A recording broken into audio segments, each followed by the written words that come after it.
నమస్తే, welcome to our channel. వ్యవస్థల్లో ఉన్నటువంటి వైసీపీ కోవర్టులను ఏరిపారేస్తుంది కూటమి ప్రభుత్వం. మరి అందులో భాగంగానే అటు పూడి శ్రీహరి అయినా ఇటు కాకర్ల వెంకటరామిరెడ్డినైనా వారిపైన చర్యలు తీసుకుంది. అసలు కూటమి ప్రభుత్వం ఏం చర్యలు తీసుకుంది? వైసీపీ వీరిపైన ఏమని ఆరోపిస్తుంది? అసలు ఏం జరుగుతుంది? దీనిపైన క్లారిటీ తీసుకునే ప్రయత్నం చేద్దాం. దీన్ని విశ్లేషించేందుకు మనతో పాటుగా ఉన్నారు సీనియర్ జర్నలిస్ట్ సత్యమూర్తి గారు. నమస్తే సార్. నమస్కారం అండి. సార్, మనం చూస్తున్నాం పూడి శ్రీహరి కానివ్వండి, కాకర్ల వెంకటరామిరెడ్డి కానివ్వండి, వీరిపైన కూటమి ప్రభుత్వం చర్యలు తీసుకుంది. మరి ఈ చర్యలు తీసుకున్నప్పటి నుంచి కూడా వైసీపీ ఉద్యోగులపైన కక్ష సాధిస్తుంది కూటమి ప్రభుత్వం అని చెప్తుంది. అసలు కూటమి ప్రభుత్వం అధికారంలోకి వచ్చిన 2 సంవత్సరాల తర్వాత వ్యవస్థల్లో ఉన్న వాళ్ళని గుర్తించి ఏరి పారేస్తుందా? అసలు ఏం జరుగుతుంది? దీనిపైన క్లారిటీ ఏం చెప్తారు? ఇక్కడ మనం ముఖ్యంగా గమనించాల్సింది ఏంటి అంటే, వైఎస్ఆర్ కాంగ్రెస్ పార్టీ అనేది ఈ వ్యవస్థలన్నిటికీ కూడా చాలా ఒక వైరస్ లాగా వ్యాపించి ఉన్నది. అంటే ఒక రాజకీయ పార్టీ గురించి మీరు ఎట్లా వ్యాఖ్య చేస్తారండి అని మీరు అడగచ్చు. నిజంగా ఆ వ్యాఖ్య చేయడానికి నాకు కూడా బాధగానే ఉంది. కానీ జరుగుతున్న పరిస్థితులు చూస్తూ ఉంటే మరి ఆ మాట అనక తప్పట్లేదు. ఎందుకు అంటే మనం మీరు చెప్పిన వెంకటరామరెడ్డి, కాకర్ల వెంకటరామరెడ్డి అనే వ్యక్తి విషయాన్ని చూద్దాం. ఇతను సచివాలయం ఉద్యోగుల సంఘానికి అధ్యక్షుడిగానో ఏదిగానో పనిచేశాడు. పనిచేసిన సమయంలో అంటే ప్రభుత్వ ఉద్యోగి. ఈ ప్రభుత్వ ఉద్యోగి ఏం చేయాలి? తన ఉద్యోగం తను చేసుకోవాలి. లేదు ఏదన్నా సంఘానికి ఎన్నిక అయితే దానికి సంబంధించిన కొన్ని ప్రివిలేజెస్ ఉంటాయి. అంటే వాళ్ళు రెగ్యులర్గా డ్యూటీకి రావాల్సిన అవసరం లేదు, వాళ్ళు రెగ్యులర్గా 10 to 5 జాబ్ చేయాల్సిన అవసరం లేదు. ఉద్యోగుల కోసం అంటే సాటి ఉద్యోగుల కోసం సేవ చేస్తారు కాబట్టి వాళ్ళకు కొన్ని ఎగ్జంప్షన్స్ ఉంటాయి, డ్యూటీ నుంచి ఎగ్జంప్షన్స్ ఉంటాయి. మరి ఆ ప్రివిలేజీ సీట్లో ఉన్నప్పుడు సాటి ఎంప్లాయీస్కి వాళ్ళకి సేవ చేయాలి. కానీ ఇతను వెంకటరామరెడ్డి ఏం చేశాడు అంటే దాన్ని ఒక అథారిటీ కింద మార్చుకొని వీళ్ళు ఈ వెంకటరామరెడ్డి దాన్ని తనకున్న హక్కులాగా మార్చుకున్నాడు. ఒక అథారిటీ లాగా మార్చుకొని ఏం చేశాడు అంటే సాటి ఉద్యోగస్తులకి సేవ చేయాల్సిన ఇతను వాళ్ళని బెదిరించడం మొదలుపెట్టాడు, వాళ్ళని బ్లాక్మెయిల్ చేయటం మొదలుపెట్టాడు. వాళ్ళ అవసరాలు తీర్చటానికి అతను ఉన్నాడు అన్న విషయాన్ని మర్చిపోయి వాళ్ళ అవసరాలని డిప్రైవ్ చేయడం మొదలుపెట్టాడు, వాళ్ళ హక్కుల్ని కాలరాయటం మొదలుపెట్టాడు. జగన్మోహన్ రెడ్డి ఏం చెబితే అది తీసుకొచ్చి ఇక్కడ ఇంప్లిమెంట్ చేసేవాడు. హెడ్ ఆఫ్ ది డిపార్ట్మెంట్లను కూడా అతను బ్లాక్మెయిల్ చేసేవాడు. అంటే ఆ స్థాయిలో చేసి ఇంకా అతను ఏమనుకున్నాడంటే 30 సంవత్సరాల పాటు జగన్మోహన్ రెడ్డి ముఖ్యమంత్రిగా ఉంటాడన్న ధీమాకు వచ్చేసి ఎలక్షన్ల ముందర 2024 ఎలక్షన్ల ముందర అతను వైఎస్ఆర్ కాంగ్రెస్ పార్టీ తరఫున ప్రచారం చేసేసాడు. మరి ప్రభుత్వ ఉద్యోగి అయ్యుండి మరి సర్వీస్ నిబంధనలను ఉల్లంఘించి ఒక రాజకీయ పార్టీకి అనుకూలంగా ప్రచారం చేయకూడదు, చేశాడు. అతను చేసిన తర్వాత అతని మీద కేంద్ర ఎన్నికల సంఘం సస్పెన్షన్ వేసింది.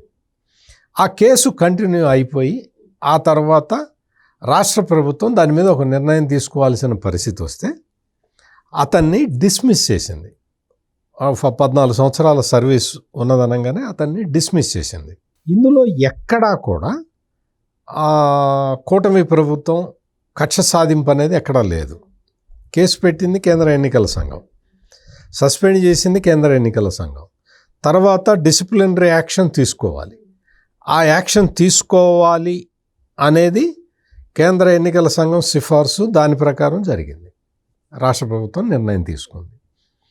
దీన్ని కక్ష సాధింపు అని చెప్పి ప్రచారం చేశాడు జగన్మోహన్ రెడ్డి. అంటే ఎక్కడ అంటే నీ పార్టీ ప్రభుత్వ ఉద్యోగంలో ఉండి ప్రభుత్వ జీతం తీసుకుంటూ నీ పార్టీకి ప్రచారం చేసిన వ్యక్తిని ఏమనకూడదా? చర్యలు తీసుకోకూడదా? ఇక్కడ ఇంకో అంశం సార్, సస్పెండ్ చేసిన నాటికి వైసీపీ అధికారంలో ఉంది, కేంద్ర ఎన్నికల సంఘం. అప్పుడు వైసీపీ జగన్మోహన్ రెడ్డి ముఖ్యమంత్రిగా ఉన్నాడు. మరి అప్పుడు ఎందుకని కేంద్ర ఎన్నికల సంఘాన్ని ప్రశ్నించలేదు? ప్రశ్నించాలి కదా. లేదు వెంకటరామరెడ్డి ఇటు చేయలేదు అటు చేయలేదు, వెంకటరామరెడ్డి చాలా సిన్సియర్గా ఉద్యోగం చేశాడు అని చెప్పాలి కదా. చెప్పి కేసు కొట్టేయించుకోవాలి కదా, సస్పెన్షన్ ఎత్తేయించుకోవాలి కదా. అవన్నీ ఏం చేయలే ఈ జగన్మోహన్ రెడ్డి. అంటే ఏంటి అంటే ఈ వెంకటరామరెడ్డిని పూర్తిగా వాడుకోవాలి అన్న నిర్ణయానికి వచ్చి జగన్మోహన్ రెడ్డి ఎటువంటి చర్యలు తీసుకోలేదు. ఆ తర్వాత అతన్ని ఎప్పుడైతే రాష్ట్ర ప్రభుత్వం డిస్మిస్ చేసిందో ఇంకా అక్కడి నుంచి రాజకీయం మొదలుపెట్టాడు. ఉద్యోగస్తుల మీద కక్ష సాధిస్తున్నది అని చెప్తున్నాడు. జగన్మోహన్ రెడ్డి క్లియర్గా చెప్తున్న మాటలు ఇవి. అసలు జగన్మోహన్ రెడ్డి ఒక మాజీ ముఖ్యమంత్రిగా ఒక ఎంప్లాయీని డిస్మిస్ చేస్తే ట్విట్టర్లో పెట్టచ్చా, కామెంట్ పెట్టచ్చా? ఎట్లా పెడతావు నువ్వు? అంటే దాని అర్థం ఏంటి? అతను నీ మనిషినే కదా, నువ్వు అధికారంలో ఉన్నంతకాలం కోర్టుగా వాడుకున్నావనే కదా అర్థం. ఇప్పుడు అతన్ని డిస్మిస్ చేయగానే పెట్టావు నువ్వు. అంటే ఇటువంటి కార్యక్రమాలు చేసే వ్యక్తులని మరి చీడపురుగులు అనద్దా, వైరస్ అనద్దా? ఇప్పుడు ఈ పూడి శ్రీహరి విషయం, ఇతను ఒక జర్నలిస్టు. ఇతను ఒక జర్నలిస్టుగా పనిచేస్తున్న సమయంలో మరి సాక్షిలో కూడా చేసినట్టున్నాడు. సాక్షిలో అతనికి అటాచ్మెంట్ బాగా కుదిరింది. ఓకే, నువ్వు నమ్మావు, సాక్షిలో పనిచేసావు. సాక్షి ఆపరేటర్ జగన్మోహన్ రెడ్డి కాబట్టి జగన్మోహన్ రెడ్డి ఎట చెప్తే అట్లా విన్నావు, ఓకే.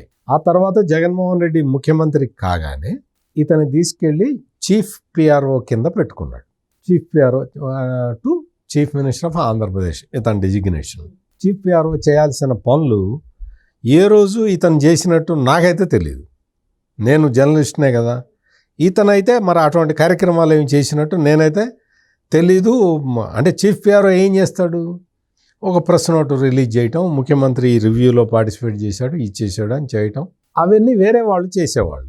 ఇతను 5 సంవత్సరాల పాటు ముఖ్యమంత్రి పిఆర్ఓగా పనిచేసి ఎప్పుడైతే జగన్మోహన్ రెడ్డి ఓడిపోయాడో అప్పుడు వెంటనే వైఎస్ఆర్ కాంగ్రెస్ పార్టీలో చేరాడు.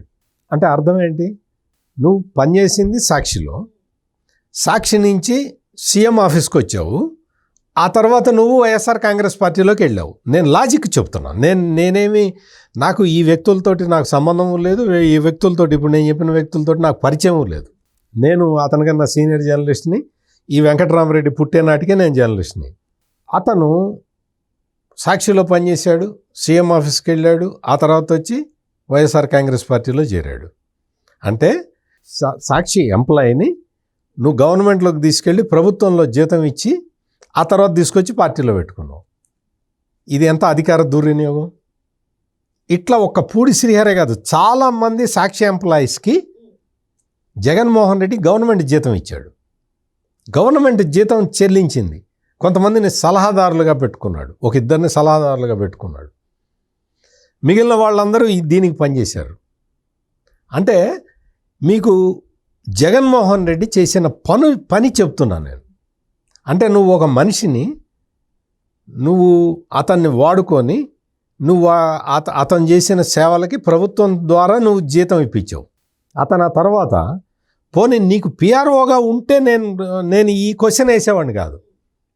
అతను వైఎస్ఆర్ కాంగ్రెస్ పార్టీలో చేరాడు. నువ్వు అతను జగన్మోహన్ రెడ్డి పిఆర్ఓగా ఉన్నట్టయితే నేను ఈ లాజిక్ చెప్పి ఉండేవాడిని కాదు.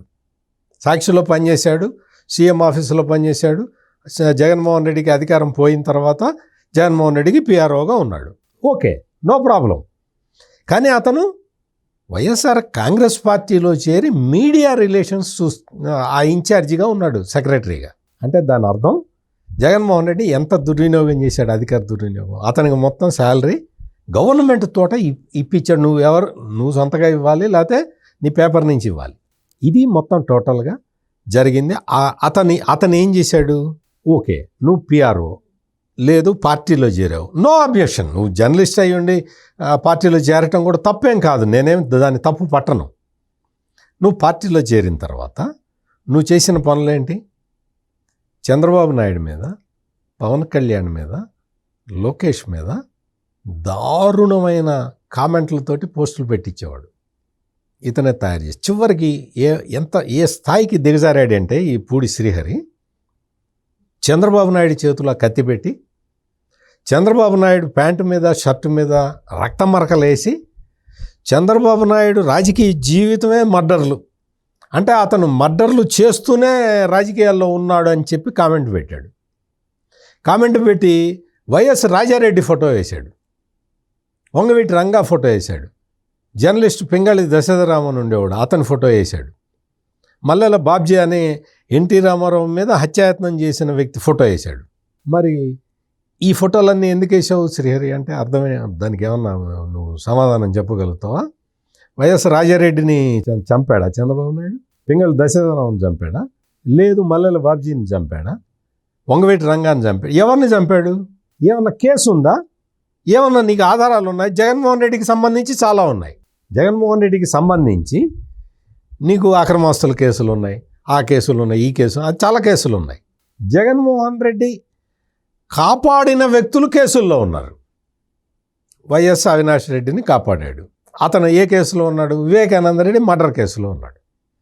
అంటే నీకు murder politics, Paritala Ravi murder నుంచి జగన్మోహన్ రెడ్డి మీదే డౌట్లు ఉన్నాయి. ఇవన్నీ కూడా ఉమ్మడి ఆంధ్రప్రదేశ్ అసెంబ్లీలో చర్చకి వచ్చినవి ఇవన్నీ కూడా.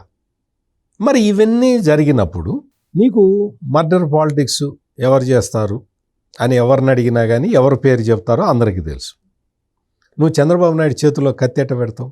వివేకానంద రెడ్డి మర్డర్ జరిగినప్పుడు ఇదే ఫోటోని వాడావు.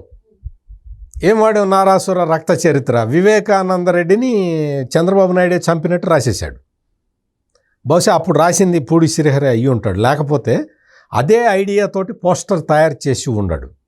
అటువంటి పోస్టర్ని సమాజంలోకి రిలీజ్ చేసిన తర్వాత రాష్ట్ర ప్రభుత్వం చూస్తూ ఊరుకోవాలా? రాష్ట్ర పోలీసులు చూస్తూ ఊరుకోవాలా? ముఖ్యమంత్రి మర్డరర్ అంటే హత్యలే చేస్తాడు అని చెబితే చూస్తూ కూర్చోవాలా? అతని మీద కేసు పెట్టి అరెస్ట్ చేశారు. అరెస్ట్ చేయంగానే అతనికి కుప్పం పోలీసులు అరెస్ట్ చేసి తీసుకెళ్తే ఆ కుప్పం మేజిస్ట్రేటు బెయిల్ ఇచ్చేశారు. బెయిల్ ఇవ్వంగానే న్యాయం గెలిచింది, ధర్మం గెలిచింది, సత్యం గెలిచింది అని మొదలుపెట్టారు. వేడుకలు మొదలుపెట్టారు. ఆ తర్వాత ఏమైంది? హైకోర్టు కొట్టేసింది, సస్పెండ్ చేసింది. వెంటనే సుప్రీంకోర్టుకి వెళ్ళాడు. సుప్రీంకోర్టు ఏం చెప్పింది? చిచ్చి అవతలకు పో అని చెప్పింది. ఇవాళ రిలీఫ్ ఇవ్వలేదు. అందుకని ఇవాళ కుప్పం పోలీసులు అరెస్ట్ చేశారు. ఎక్కడ అరెస్ట్ చేశారు? ఆంధ్రప్రదేశ్లో కాదు, బెంగుళూరులో అరెస్ట్ చేశారు. బెంగళూరులో ఎవరుంటారు? జగన్మోహన్ రెడ్డి ఉంటాడు. అంతకుముందు ఆ బ్రెవరీస్ కార్పొరేషన్ ఎండి వాసుదేవరెడ్డి ఎక్కడ కనిపించాడు? బెంగళూరులో యలహంక ప్యాలెస్ పరిసరాల్లో కనిపించాడు. అంటే దీని అర్థం ఏంటి? ఎంత వైరస్ సమాజంలో తిరుగుతూ ఉన్నది. జగన్మోహన్ రెడ్డి వదిలిన వైరస్ ఎంత తిరుగుతున్నది సొసైటీలో. ఇప్పుడు ఆ పూడి శ్రీహరిని కుప్పం పోలీసులు అరెస్ట్ చేశారు. దాని మీద గోల. ముందర అరెస్ట్ చేసినప్పుడే గోల. అప్పటి నుంచి న్యాయం గెలిచింది, ధర్మం గెలిచింది అని పెట్టారు కదా. మరి హైకోర్టు తీర్పు చెప్పిన తర్వాత హైకోర్టు మేజిస్ట్రేట్ ఇచ్చిన దీన్ని నేను క్యాన్సిల్ చేయను, హైకోర్టు కుప్పం కోర్టు ఇచ్చిన బెయిల్ని సెటిసైడ్ చేసింది. అంటే దాన్ని ఆర్డర్ని సస్పెండ్ చేసిన తర్వాత మరి వైఎస్ఆర్ కాంగ్రెస్ పార్టీ నాయకులు వచ్చి మరి అవునండి న్యాయం ఓడిపోయిందండి అని చెప్పారా? చెప్పరు. వాళ్ళకి అడ్వాంటేజ్ ఉన్నప్పుడు వచ్చి ప్రెస్ కాన్ఫరెన్స్ పెడతారు. అడ్వాంటేజ్ లేదు, వాళ్ళ తప్పు బయటపడ్డప్పుడు వాళ్ళు గమ్మున కూర్చుంటారు. వీళ్ళిద్దరే కాకుండా రకరకాల మనుషులు ఉన్నారు, పోలీసుల్లో ఉన్నారు. వైఎస్ఆర్ కాంగ్రెస్ పార్టీ ఏజెంట్లు పోలీసుల్లో ఇంకా ఉన్నారు, 100% ఉన్నారు. పిన్నెల్లి రామకృష్ణారెడ్డి విషయంలో సుప్రీంకోర్టు చెప్పింది, ఈ పోలీసులు ఏందా వీళ్ళని తీసేయండి అంటే సస్పెండ్ చేశారు. అనంతబాబు విషయంలో పోలీసులు సహాయం చేశారు, వాళ్ళని సస్పెండ్ చేసి అవతల పడేశారు.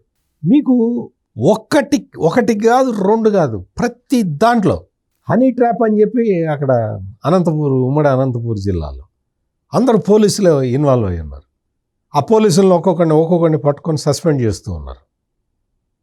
అంటే వీళ్ళందరూ ఎందుకు ఈ పోలీసు డిపార్ట్మెంట్లో కూడా ఈ వైసీపీ కోవట్లు కనపడుతూ ఉన్నారు. లేకపోతే చాలామందిని ఇప్పటికీ చాలామందిని ఇంకా అరెస్ట్ చేయాల్సి ఉండి అరెస్ట్ చేయలే. విడుదల రజని మీద కేసు ఉంది, ఇప్పటివరకు అరెస్ట్ చేయలే. రోజా మీద కేసు ఉంది, విజిలెన్స్ రిపోర్ట్ వచ్చింది, ఇంకా అరెస్ట్ చేయలే. ఎందుకు చేయట్లేదు అంటే పోలీసుల్లో కూడా వైసీపీ కోవట్లు ఉన్నారు, ఇంకా ఉన్నారు. ఐఏఎస్ ఆఫీసర్లను మనం చూసాం.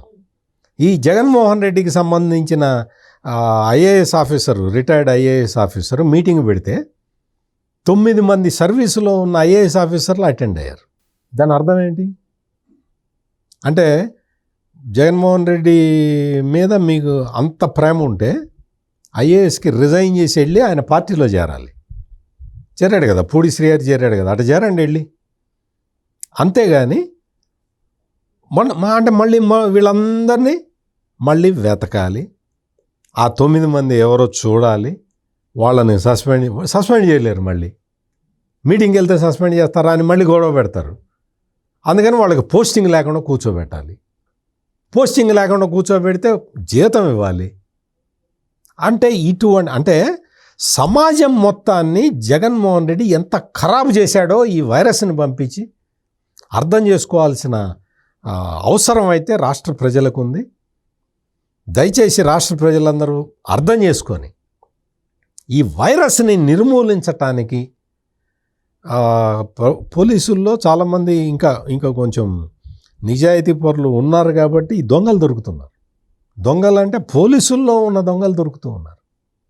పోలీసుల్లో ఇప్పటికీ జగన్మోహన్ రెడ్డికి సేవ చేస్తున్న వాళ్ళు దొరుకుతూ ఉన్నారు, ఎక్కడికక్కడ దొరుకుతున్నారు. ఎంతమంది పోలీసుల్ని సస్పెండ్ చేశారు.